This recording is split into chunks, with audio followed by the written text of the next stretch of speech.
नमस्कार दोस्तों, स्वागत है आपका अपने YouTube channel unique star classes पर।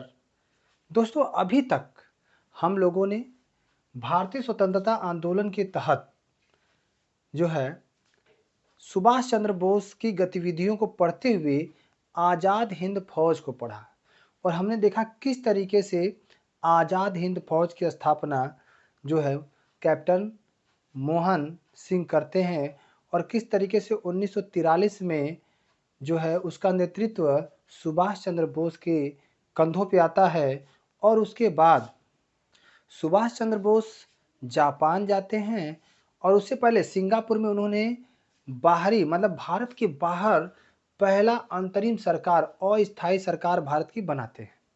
उसके बाद वो जापान जाते हैं और उस समय जापान के अंडर में हमारा अंडमान निकोबार द्वीप समूह था, जिसे क्रमशः अंडमान और निकोबार को नाम बदल करके शहीद एवं स्वराज कर दिया गया है। उसके बाद वह अंडमान निकोबार द्वीप समूह जापान इनके सुपुर्द कर देता है कि भैया आप पकड़ो और आपको जो करना है करो।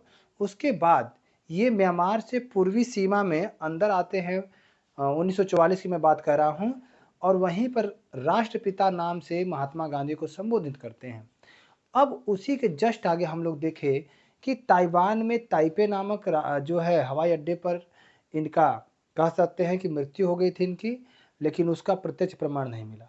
इन्हीं की पत्नी थी दोस्तों एमिली बोस, और इन्हीं पे एक इनकी आत्मकथा लिखने वाले व्यक्ति हैं, एक जीवनी लिखने वाले, आत्मकथा नहीं जीवनी लिखा है दोस्तों हुज टाई ने, स्प्रिंगिंग टाइगर के नाम से। तो ये सारी बातें मैंने पीछे बता रखी हैं। अब उसके आगे बढ़ेंगे। जैसा कि हम सबको पता था या है कि 1940 की बात है और आप समझते हैं यहाँ पे द्वितीय विश्व युद्ध अपने गति पर गतिमान है और आपको पता है कि इसमें एक तरफ मित्र राष्ट्र हैं और एक तरफ आपके जिसको हम कहते हैं, देखिए, एक तरफ मित्र राष्ट्र है और एक तरफ ध्रुवीय राष्ट्र है। कौन राष्ट्र है? ध्रुवीय राष्ट्र है, ध्रुवीय राष्ट्र है, ठीक है ना, ध्रुवीय राष्ट्र है। अब देखिए, मित्र राष्ट्र में आपका यूएसए है, रूस है, यूएसएसआर है ना, यानी इसे रूस कहते हैं, ध्यान रखिएगा, रूस। उसके बाद आपका ऑस्ट्रेलिया है और उसी में कौन है? ब्रिटेन है दोस्तों। और इधर क्या है? इधर जर्मनी है, जापान है, फ्रांस है, ठीक है ना, जर्मनी, जापान, फ्रांस, उसमें और भी देश एक आध हैं जो जोड़ लीजिएगा आप लोग। ऐसे गरीब देश थे, काफ़ी ये गरीब देश थे। और ये सारे के सारे ध्यान रखिएगा, ये जो देश हैं ये शक्तिशाली देश हैं, शक्तिशाली हैं प्लस अमीर हैं। लेकिन इनके पास एक खासियत ये है कि इनके पास सेना की कमी है, क्योंकि जिसके पास पैसे होते हैं दोस्तों वह सेना में कम जाना चाहेगा, क्योंकि काफ़ी ऐशो आराम वाली ज़िंदगी थी, सूट-बूट वाली ज़िंदगी थी, तो कौन अपनी जान जोखिम में करने जाए, ठीक है ना? लेकिन इधर क्या था, ये सब बहुत गरीब देश थे, गरीब तो थे ही, ध्यान रखिएगा, गरीब देश थे, कमज़ोर देश थे। लेकिन यहाँ पर सेना की बात करें तो सेना अधिक थी, क्योंकि इनको पता था या तो हम खाए बिना मर जाएँ या तो लड़ के मरें, तो क्यों ना हम अपने देश के लिए लड़ के मरे दोस्तों। तो इस तरीके से देखा जाए तो आप देखेंगे कि यहाँ पर एक देश और लिख लीजिए, इटली, इटली भी है। तो इस तरीके से ये जो देश थे गरीब भले ही थे, लेकिन ये लोग मिल करके इन मित्र राष्ट्रों को एकदम परेशान कर देते हैं और ये लोग दांतों तले अंगुली दबा लेते हैं दोस्तों, नाको चने चबवा देते हैं इनसे। अब क्या होता है, ध्यान रखिएगा, मित्र राष्ट्र जो है, ये जो मित्र राष्ट्र आपको दिख रहा है दोस्तों, अब ये वाला मित्र राष्ट्र जो है हार की कगार पे पहुंच गया, हार की कगार पर पहुंच चुका है। ये लोग इस पे हावी हो रहे हैं, तो जाहिर सी बात है ये जो तीनों देश है ना, ये वाले, ये तीनों देश दबाव बनाते हैं ब्रिटेन पर। कौन? यूएसए, रूस और ऑस्ट्रेलिया दबाव बनाते हैं ब्रिटेन पर, ठीक है। और वो दबाव था दोस्तों कि जल्द से जल्द भारतीयों को सेना में शामिल करो। और मैंने आपको बता भी दिया था कि हुआ क्या था कि ये जो द्वितीय विश्व युद्ध चल रहा था, इसमें भारतीयों से बिना पूछे, ठीक है ना, बिना पूछे अंग्रेजी सरकार ने, ध्यान रखिएगा, अंग्रेजों ने द्वितीय विश्व युद्ध में भारतीयों को शामिल कर दिया और इसी का विरोध कांग्रेस करती है। आप समझ सकते हैं कि जब कांग्रेस विरोध करने लगे, इसका मतलब कि कोई भी सेना में भर्ती नहीं होगा, और नहीं होगा तो मित्र राष्ट्र हार की तरफ जाएंगे, और जब हार की तरफ जाएंगे तो ब्रिटेन, अमेरिका और ऑस्ट्रेलिया मिलकर ब्रिटेन पे दबाव बनाएंगे। उस दबाव के फलस्वरूप, समझिएगा, ठीक है ना, उस दबाव के फलस्वरूप होता क्या है, समझिए कैसे। यहाँ पर इस तरीके से देखिएगा कि बात 1940 की चल रही है दोस्तों, और 1940 में मुझे उम्मीद है कि साफ साफ दिख रहा होगा, कांग्रेस का अधिवेशन होता है रामगढ़ बिहार में। कांग्रेस का अधिवेशन कहाँ होता है? रामगढ़। ये कहाँ पड़ता है दोस्तों? बिहार में। और इसी कांग्रेस अधिवेशन के हेड दोस्तों काफी पूछता है, ध्यान रखिएगा, हेड थे अबुल कलाम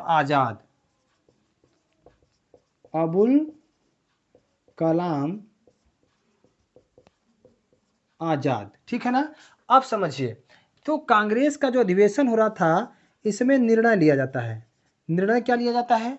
तो निर्णय लिया जाता है दोस्तों कि जब तक, ध्यान रखिएगा, जब तक केंद्र में, ध्यान रखिएगा, जब तक केंद्र में एक अंतरिम राष्ट्रीय सरकार का गठन नहीं होगा, केंद्र में एक राष्ट्रीय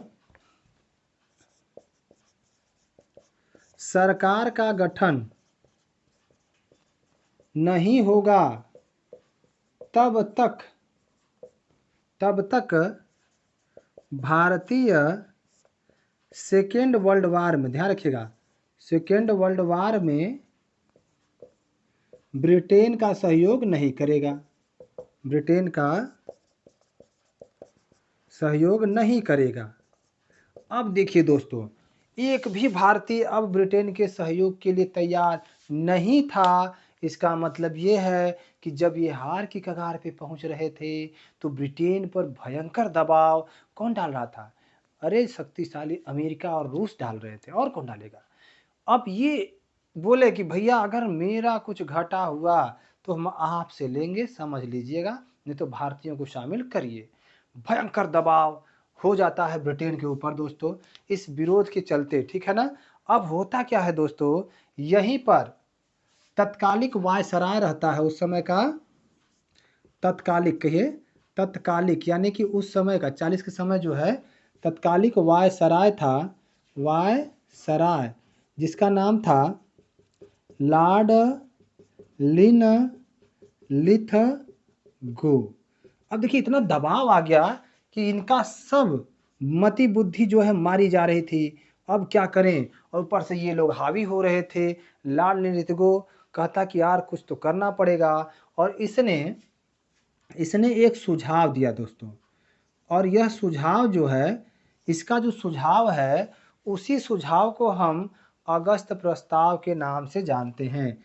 इसे किस नाम से जानते हैं? अगस्त प्रस्ताव के नाम से इसको जानते हैं दोस्तों, अगस्त प्रस्ताव के नाम से जानते हैं, या इसी को दोस्तों हम लोग अगस्त सुझाव के नाम से जानते हैं, अगस्त प्रस्ताव या अगस्त सुझाव दोस्तों। अब यह जो आता है 8 अगस्त, ये कब आता है? 8 अगस्त 1940 को। अब ये देखिए सुझाव, अभी तक अंग्रेज कभी सुझाव नहीं देते थे। अभी तक अंग्रेज क्या करते थे? सीधे दबाव देते थे, सीधे उन पे अधिकार जो है कहते थे कि ये हमारा आदेश है, इसको पालन करो। आज पहली बार ऐसा हो रहा है कि अंग्रेज सुझाव दे रहे हैं कि प्रभु फंसे है टांग हमारी इस दलदल में, निकल तो जाने दो यार, फिर जो कहना सो। लेकिन भारतीयों को पता था दोस्तों, एक बार काठ की हांडी चढ़ चुकी थी 1914 से 18 के बीच में प्रथम वर्ल्ड वार में। अब प्रथम वर्ल्ड वार में काठ की हांडी चढ़ चुकी थी, उसमें बहुत से वादे किए थे अंग्रेजों ने, पूरा नहीं किए। उसमें खास तौर पर मुसलमानों के द्वारा किया गया, मुसलमानों से किया गया वादा, तुर्की का विभाजन नहीं करेंगे, उसको कर दिया। तो ये तो एकदम उल्टा काम हो गया दोस्तों, समझिएगा इस बात को। आगे बढ़ते हैं। पहली बार अंग्रेजों की तरफ से जो सुझाव आया दोस्तों, देखिए ध्यान से, युद्ध के बाद की बात हो रही है, युद्ध से पहले नहीं। जैसे हमारी सरकारें क्या करती, जब चुनाव आता है तो खूब घोषणा पे घोषणा करती हैं कि मैं जीतूंगा तो 15 लाख रुपए आपके खाते में आएंगे दोस्तों। भाई और बहनों, उसी तरह अंग्रेज भी कह रहे थे कि भाई और बहनों, अगर हम सेकेंड वर्ल्ड वार जीत गए तो भारत को डोमिनियन स्टेट का दर्जा दे देंगे। अर्थात समझिएगा, डोमिनियन स्टेट का मतलब ये होता है कि अंदर से सारा सिस्टम भारतीय चलाएंगे, लेकिन बाहर से इस पर जो है ब्रिटिश प्रशासन का अधिकार रहेगा। तो वही है कि भाई और बहनों, हम जब जो है सेकेंड वर्ल्ड वार जीतेंगे तो भारत को डोमिनियन स्टेट का दर्जा देंगे, भारतीय संविधान बनेगा भाई और बहनों, लेकिन युद्ध के बाद बनेगा। फिर काठ की हांडी चढ़ाई जा रही है दोस्तों 2024 में भी, और इधर 1940 में भी। तो ध्यान रखिएगा, 40-24 का जोड़ा बनता जा रहा है। वायसराय के सदस्य संख्या में भारतीयों की संख्या बढ़ाई जाएगी भाई और बहनों। हम इतना किसानों का कर्ज माफ करेंगे, लेकिन होता नहीं है। युद्धकालीन परिषद की स्थापना होगी, अल्पसंख्यकों की पूर्ण सुरक्षा होगी, और इसी को राहुल गांधी के दादा कौन, पंडित जवाहरलाल नेहरू भांप गए थे।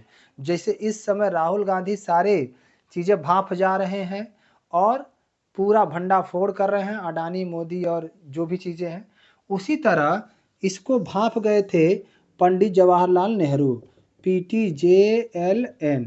इन्होंने कहा था कि ये जो आपका सुझाव है ना मित्र, क्योंकि हालांकि ये मित्र नहीं थे, फिर भी समझिएगा, यह सुझाव, इनको कहा था, यह प्रस्ताव दरवाजे में जंग लगी कील के समान है। क्या है यह प्रस्ताव? दरवाजे में जंग लगी कील के समान है। अब सोचिए कि इसको भांप गए थे कौन, जवाहरलाल नेहरू। इन्होंने कहा कि भाई ये तुम्हारा जो दरवाजे का किल है ना, इसमें जंग लग चुका है, अब यह किसी काम का नहीं रहा। अर्थात तुम्हारी जो सुझाव है ना, इसको हम लोग समझ चुके हैं कि यह 1914 से 18 के बीच वाला ही कांट का हांडी है, जिसको तुम दोबारा चढ़ाना चाहते हो। हम लोग भी पढ़े लिखे हैं, समझदार हैं, तुम्हारी हर बात को समझ रहे हैं। इसका मतलब ये हुआ कि सेकेंड वर्ल्ड वार में तुम्हारी मदद करना सुनिश्चित हम नहीं करते हैं। तुम हारो चाहे जीतो, इससे हमें कोई मतलब नहीं है दोस्तों। अब इसी सुझाव का विरोध उस समय के सबसे सज्जन पुरुष महात्मा गांधी भी करते हैं, महात्मा गांधी। और इसके लिए इन्होंने व्यक्तिगत सत्याग्रह चलाया। क्या चलाया? व्यक्तिगत सत्याग्रह। व्यक्तिगत सत्याग्रह, जिसमें अगर पूछे कि फर्स्ट अनुयायी कौन था, तो फर्स्ट अनुयायी थे दोस्तों विनोबा भावे साहब। और सेकेंड अनुयायी पूछे अनुयायी, तो बता दीजिएगा कि पंडित जवाहरलाल नेहरू थे। ठीक है ना, पंडित जवाहरलाल नेहरू थे। अब ऐसे समझिए कि जब दलदल में फंसा ब्रिटेन, तो उसको याद आया कि भारतीयों से हमें क्या लेना होगा, सहयोग। और कांग्रेस ने बिल्कुल मना कर दिया था कि भैया सहयोग नहीं देना है जब तक कि केंद्र में अंतरिम सरकार राष्ट्रीय न बन जाए। अब इससे क्या हुआ कि कोई भारतीय इनका साथ देने के लिए तैयार नहीं। तब उस समय का तत्कालीन वायसराय लॉर्ड लिनलिथगो एक सुझाव लेके आता है कि हम आपके लिए ये सारा काम करेंगे, जैसे भारत को डोमिनियन स्टेट का दर्जा देंगे, भारतीय संविधान बनेगा, युद्ध के बाद भारतीयों की संख्या बढ़ाई जाएगी वायसराय के सदस्य संख्या में, युद्धकालीन परिषद बनेंगे दोस्तों। अब जानते ही हैं कि सब हम भारतीय समझ चुके थे, इसीलिए पंडित जवाहरलाल नेहरू ने इसका विरोध किया और कहा कि यार जंग लगी जो किल है ना तुम्हारे दरवाजे की, उसको हटाओ, इससे कोई मतलब नहीं है। इसी का विरोध महात्मा गांधी ने किया और व्यक्तिगत सत्याग्रह चला, जिसके फर्स्ट अनुयायी थे दोस्तों विनोबा भावे और सेकेंड अनुयायी थे पंडित जवाहरलाल नेहरू दोस्तों। इसी को दोस्तों हम बात कहेंगे व्यक्तिगत सत्याग्रह में। अब इसका जो है नेक्स्ट फेज में देखते हैं अभी तुरंत दोस्तों, आइए देखते हैं दोस्तों। 17 अक्टूबर 1940 को अगस्त प्रस्ताव के विरोध में जो महात्मा गांधी थे, इन्होंने व्यक्तिगत सत्याग्रह किया। ये मैं बता चुका हूँ भी, ठीक है ना। सत्याग्रह करते हैं जिसमें अगर देखा जाए तो फर्स्ट जो अनुयायी थे उनका नाम था विनोबा भावे। और ये दोस्तों याद रखिएगा, भूदान आंदोलन इन्हीं के द्वारा चलाया गया था। भूदान आंदोलन इन्हीं के द्वारा चलाया गया था, विनोबा भावे। और पत्रकारिता का पहला इन्हीं को मिला था पुरस्कार, ठीक है ना। उसके बाद अगर पूछे सेकेंड अनुयायी तो किसको बताएंगे? पंडित जवाहरलाल नेहरू को, ठीक है ना। पंडित जवाहरलाल नेहरू को बताएंगे दोस्तों। अब होता क्या है, इसी सत्याग्रह का जब सेकेंड फेज चलता है, इसको ऐसे करिए, इसी सत्याग्रह का दोस्तों जब सेकेंड फेज आता है, ठीक है ना। सेकेंड फेज का मतलब जब दूसरा भाग इसका स्टार्ट होता है, या चरण कहिए, फेज नहीं कहिए, इसको हिंदी में लिखिए। सेकेंड चरण जब आता है तो उसमें क्या होता है कि 5 जनवरी 1941 को 5 जनवरी 1941 को होता क्या है कि इस चरण के अंतर्गत लगभग 25,000 जो सत्याग्रही हैं, सत्याग्रहियों को जेल में डाल दिया जाता है दोस्तों, जेल में डाल दिया जाता है। अब सोचिए, आक्रोश नहीं फैलेगा तो क्या फैलेगा? बिना किसी गलती के 25,000 लोगों को जेल में डाल दिया गया। यह बात जंगल में आग की तरह पूरे देश में फैलती है दोस्तों। और इसी के विरोध के लिए भारी संख्या में सत्याग्रही दिल्ली की ओर कूच करते हैं दोस्तों। भारी संख्या में सत्याग्रही क्या करते हैं? दिल्ली की ओर कूच करते हैं। और ध्यान रखिएगा, अब क्या होता है कि भारी संख्या में जो सत्याग्रही दिल्ली की ओर कूच करते हैं, अब दिल्ली की ओर जब कूच करते हैं तो दिल्ली की ओर कूच करने की वजह से इस आंदोलन का नाम दिल्ली चलो आंदोलन भी पड़ जाता है। इसी वजह से क्या होता है कि इस आंदोलन का नाम क्या पड़ जाता है? दिल्ली चलो आंदोलन। अच्छा, एक बात ध्यान रखिएगा दोस्तों, दिल्ली चलो का नारा दिया था, वो दिया था सुभाष चंद्र बोस ने। लेकिन दिल्ली चलो आंदोलन अगर देखा जाए तो आपका 1941 में 5 जनवरी 1941 को स्टार्ट हो जाता है, क्योंकि इसी दिन लोग दिल्ली की तरफ कूच करते हैं। आप देखिए दोस्तों, जब यह जंगल में आग की तरफ फैलता है तो आपको पता है कि सेकेंड वर्ल्ड वॉर चल रहा है। और इसमें क्या होता है कि अंग्रेजों को भारतीयों की सहायता नहीं मिली दोस्तों। अब आप ही बताइए, इधर से हार के कगार पे है कौन? मित्र राष्ट्र। अब जब सहायता नहीं मिलती है तो जो ब्रिटेन के मित्र राष्ट्र थे ना, जो मित्र राष्ट्र थे, मित्र राष्ट्र में समझिएगा, यूएसए कह लीजिए, यूएसएसआर कह लीजिए, रूस कह लीजिए, और आपका कौन बचा, ऑस्ट्रेलिया बचा। ये भयंकर दबाव बनाते हैं। दबाव किस पे बनाते हैं, दबाव बनाते हैं दोस्तों ब्रिटेन पर। अब समझिएगा कि जो आपका अमेरिका का राष्ट्रपति रूजवेल्ट था और ऑस्ट्रेलिया का पीएम आइवर, ध्यान रखिएगा, इसका राष्ट्रपति रूजवेल्ट है इस समय। अगर राष्ट्रपति पूछे, प्रेसिडेंट, राष्ट्रपति, तो बता दीजिएगा रूजवेल्ट, है ना, रूजवेल्ट। और ऑस्ट्रेलिया का राष्ट्रपति जो है इसका नाम है दोस्तों आइवर, है ना, आइवर नाम है, ध्यान रखिएगा। तो अब समझिएगा, आइवर और ये राष्ट्रपति नहीं, यहाँ पीएम हो जाएगा, पीएम आइवर है, आइवर। इन दोनों ने दबाव बनाया किस पे, इसके पीएम पे, और इसका नाम था चर्चिल। अब सोचिए, इन दोनों का दबाव चर्चिल पे जाता है और ये दोनों कहते हैं कि अगर हम लोग हारे या हमारा नुकसान हुआ तो भरपाई कौन करेगा। तो ध्यान रखिएगा, इन दोनों ने कहा कि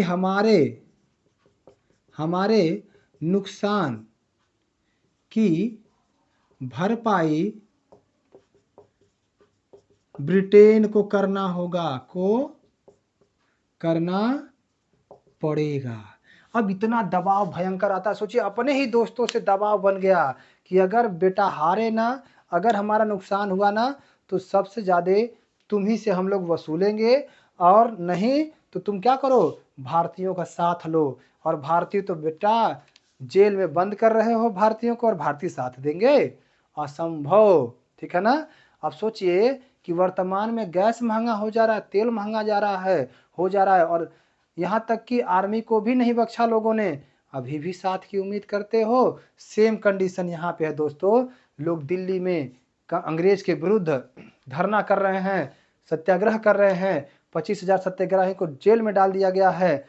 अब चर्चिल पर भयंकर दबाव, और उसी समय ये जो चर्चिल है ना, यह स्टैफर्ड क्रिप्स को भारत भेजता है। ध्यान रखिएगा, स्टैफर्ड क्रिप्स को भारत भेजता है, क्रिप्स को भारत भेजता है। अब देखिए, स्टैफर्ड क्रिप्स जो पंडित जवाहरलाल नेहरू के मित्र हुआ करते थे, उनके साथ पढ़े हुए थे। अब इस चीज को समझिएगा, अब यहाँ पर जो ही पता चलता है कि हमारा मित्र आ रहा है, तुरंत जो महात्मा गांधी हैं, महात्मा गांधी प्लस नेहरू, पंडित जवाहरलाल नेहरू ने क्या कर दिया, इसको समर्थन कर दिया। अभी आया भी नहीं था और इसको समर्थन कर दिया जाता है दोस्तों। अब 1942 में क्रिप्स भारत आता है, ध्यान रखिएगा। अब हम लोग बात करेंगे क्रिप्स मिशन की ना। क्रिप्स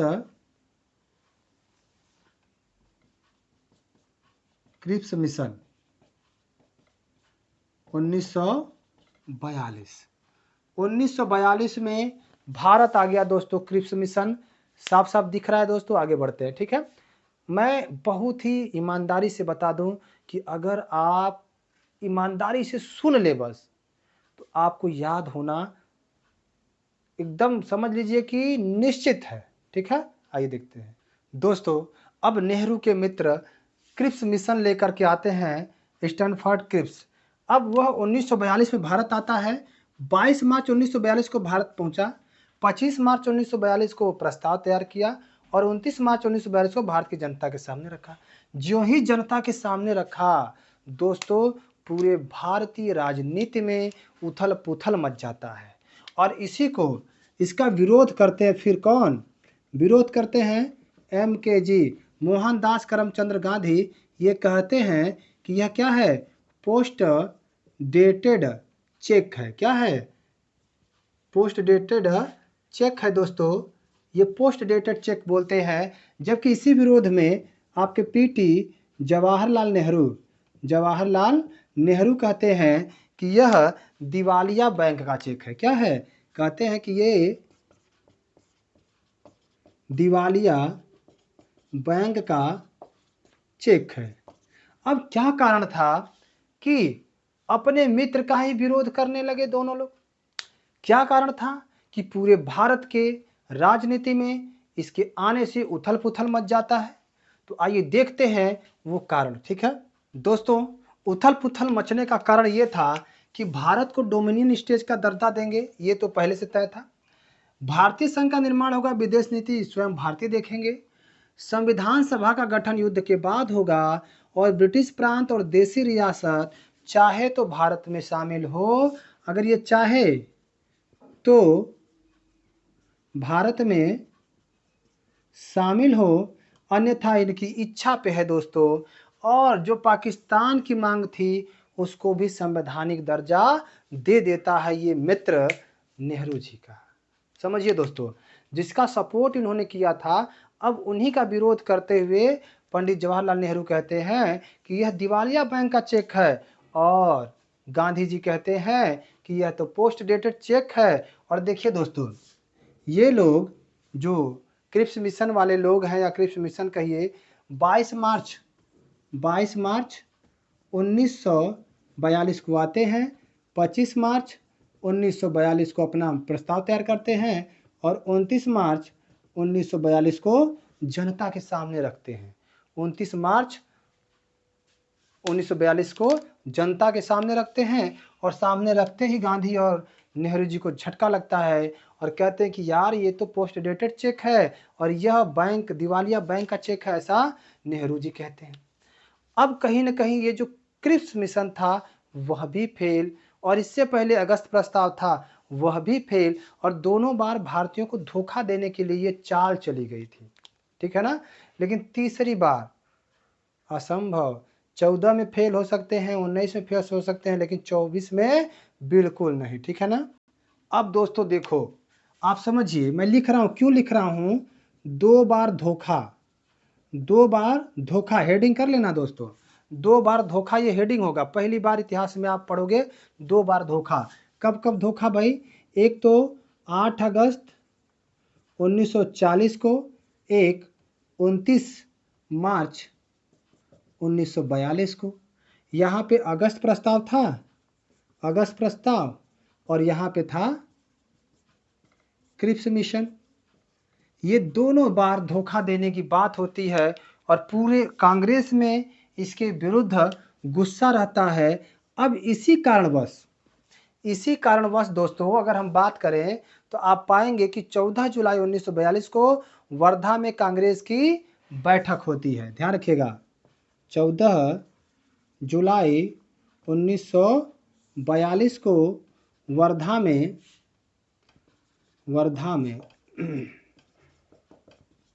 कांग्रेस की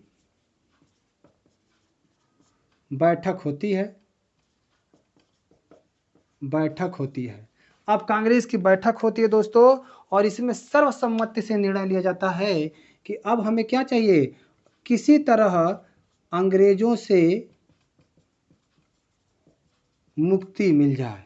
तो अंग्रेजों से मुक्ति की बात होती है, और जब ये बात अर्धनग्न फकीर को पता चलता है, महात्मा गांधी को, तो इस मुक्ति के लिए गांधी कहते हैं, क्या कहते हैं कि मैं आंदोलन करूंगा। और इस बार सारे कांग्रेसी क्या होते हैं, सारे कांग्रेसी नाराज हो जाते हैं दोस्तों। क्यों नाराज होते हैं? क्योंकि 1917 से इन सारे कांग्रेसियों को अंगुली पे नचाने का काम अगर कोई कर रहा था तो महात्मा गांधी कर रहे थे। जब मन किया आंदोलन शुरू, जब मन किया आंदोलन समाप्त। इससे तंग आ गए थे बेचारे सब, इनको लगता कि यार बुढ़ऊ पगला गया है लग रहा है। तो समझिएगा कि मैं आंदोलन करूंगा, इस पे सारे कांग्रेसी नाराज, और इसकी वजह से गांधी कांग्रेसियों से नाराज हो जाते हैं। कहते अच्छा बच्चों, तब वही कहते हैं कि मैं मुट्ठी भर बालू से कांग्रेस से बड़ा आंदोलन शुरू कर सकता हूं, कि मैं मुट्ठी भर बालू से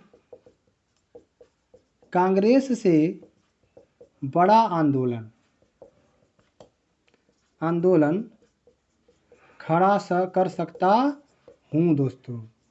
ठीक है ना।